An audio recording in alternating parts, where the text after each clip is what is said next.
Hello, quick video starting now. Just have one little update. There is a reason behind sewing all of these bunting together with the string or whatever you're using right at the top, and that is to keep them evenly spaced. The temptation is to make a casing in which you would just put your string or whatever through. Doing that is fine, except that if you have a heavy wind or something blowing, all the flags will just get pushed up against each other one way or the other, and they won't stay evenly spaced. So now you know why you sew them on together the way you do. Okay, that being said, get this video started.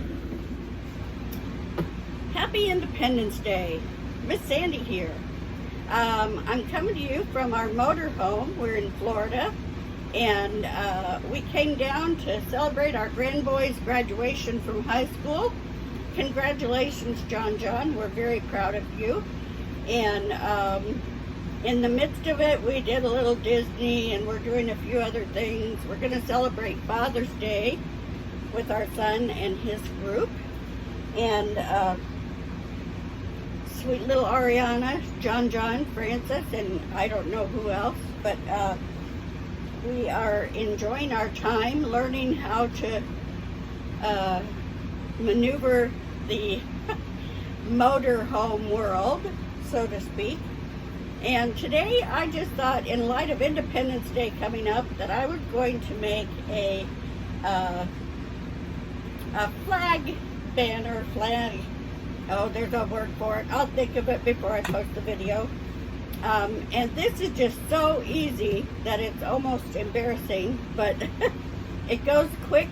You can do it even in your motorhome. Yay! I could do this by hand, but I didn't really want to, so I have my handy dandy little quick stitch. Now it only does a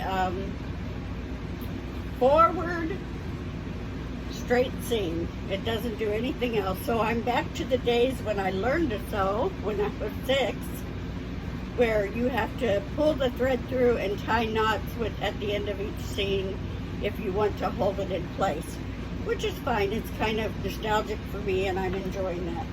Now I've done a bunch of these up already, and what it is basically, I used a 10.5 inch square because I have a ruler that's that size that I can cut them with. You could also use layer cakes. You could use any square that's a pre-cut size. I think the little 2x2s would be so cute for like a little dollhouse or something like that. You can do them smaller, you can do them bigger, but basically it's a square. And I have my last one that I haven't finished yet here. Now, a lot of these pieces of fabric that I have are from other things that I was making for Independence Day celebration, or I have from past years. And so if I have the time, I'll show you another little video that I do with some of those scraps. But here's the basic principle behind this. It's super easy, goes super quick, and you can have one made up in no time. You take your square, putting right sides together, and you have your little end right here. You take the other side, pull it over to that side, and you're going to sew a seam, straight seam, right along there, just like that. Now, when I get done with that, we'll go on to the very next step. Okay, well, it looks like I wasn't recording, so I'll record that last part for you anyway. I did sew that seam on the back. I've turned it right side out. Okay, I did not have my little chopstick with me to push this up through at the top. So when I got to the top, and there was a top, and actually it's the bottom of my triangle, I wanted to make this a nice tight point. So I just take I have a little pin here. I don't know if you can see that, but I put it in towards the top into the bulk of the fabric, and then kind of push the fabric through. And you might have to take it just at the top a little bit and grab it there and pull it a little to pull it out and give you a nice tight thing.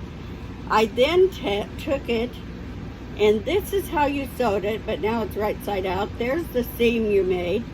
You don't want to leave it like that. You want to lay that flat with that seam in the center of what will be the back of your flag.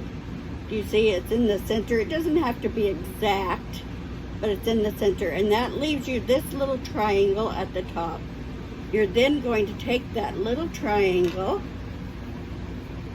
I'm trying to give you the best shot I can, and you're going to fold it over like that and press this whole thing. Just make it nice, press neat. Steam helps. That's all pressed and ready to go. I have all of my others ready, pressed and ready to go. Each one is got the little flap on the back of that triangle. Now here's one of the easiest parts of it once you get started. I am going to use bias tape because I had some navy blue bias tape, and that works perfect with these. And I'm just going to fold it over like this because it's one of the wider bias tapes. It's left over from a quilt that I made for my grandson John. And I'm going to fold it over like that, and this is what I'm going to use to string them all on. Now you can use string. They look very cute with the you know, the country looking string that's so popular right now, the hemp looking string. I've used a very wide rickrack, which looks really darling. Any string that you have, anything, or you can make your own that matches, big long as you want it, strip like this. If you have your own bias tape maker, you could make it that way. It doesn't have to be cut on the bias. I'm just using bias tape because it's what I have, and I didn't want to have to make something else. And I thought that this navy blue would look nicer than, you know, just string. So it depends on what the occasion is, what you're doing it for. Like I said, the hemp string would look very cute for a country theme or a country wedding or something if you're wanting to do them for that. The rickrack is very cute. I've used red rickrack, white rickrack, blue rickrack for the, you know, Independence Day. To match anything you're doing, spring or Christmas, you could do green or red or whatever. That's all up to you, whatever your imagination can come up with. I imagine you could braid something. It would also look very cute if you did the winding where you make your own twine from fabric scraps. That would look very cute on this. So basically what you're going to do is you're going to just, I'm not too picky, so I don't measure, but you're going to want to put them on at different intervals. And so I'm going to take mine like this. I'm going to leave myself quite a bit out at this end so that I have something to make a loop or tack or a place to tack it somewhere or whatever.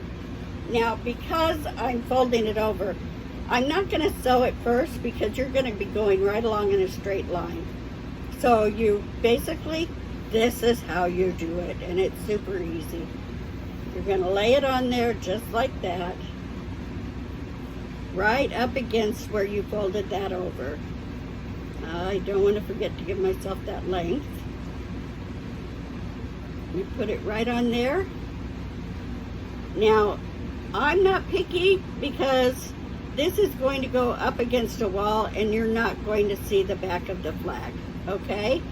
So I'm just going to do it just like that and then flip that little triangle over it, and then I'm going to sew right along there, zippity-doo-dah, and then I'm going to go down to the next interval and do the next one, however far apart I decide to make them, add it, and just keep sewing till I have them all done.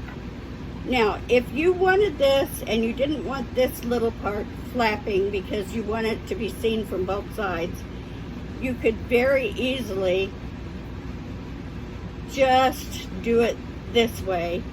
Tuck this down inside of here, like that. Let me get it nice and neat. Get the wrinkle out.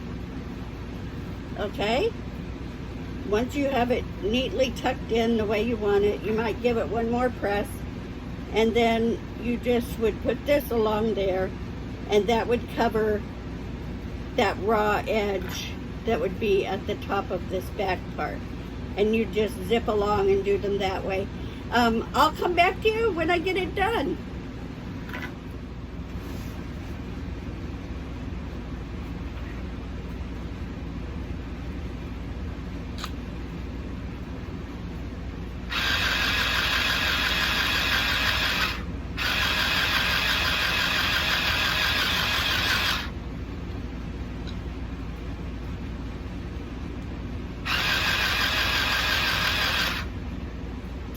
Okay, well, I finished that up.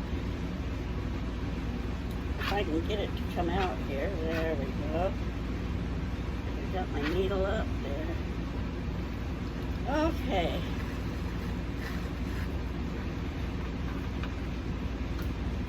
So, I will do a quick note, but I got to thinking, and I'm sure you came up with it long before I did. But since I was using bias tape, I just did that little thing where I showed you to fold the little triangle on the back down into the fabric, and then I just ran my bias tape along the top, just like you would the edge of a quilt or anything else, or like when you buy this. And I thought of the name of it. I think it's called Flag Bunting. Anyway, that's what we'll call it. And here we are finished. I will put up a picture of what it looks like when I hang it, but here we are. So this way, I got a few loose threads to tie off. This way you can really technically do front or back, although you will see the seam from the back. It's not noticeable. And just fun bunting for Independence Day or whatever holiday you choose, and fabric to go with it accordingly.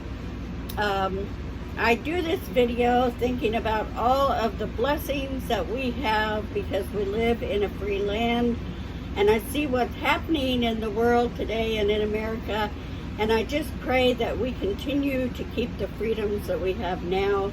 And I hope that, my hope for you is that in this holiday you will encourage each other to reflect on the joys of living in a world here in America where we have basic freedoms. Not the freedom to hurt others because we want to, not the freedom to be free at the expense of others, but the freedom to live together in peace and enjoy those that we love and care about, and enjoy making our own decisions about our life as much as possible. We all know that as adults, our choices are not necessarily ones that we would make as a child. As an adult with responsibilities, they may be even less of what we might yearn for at times in our life. But isn't it wonderful to know that we live in a land with endless possibilities? So I will post a picture of this. You have a wonderful, wonderful Independence Day. And this is Miss Sandy from Florida saying, it's always something. Have a wonderful day.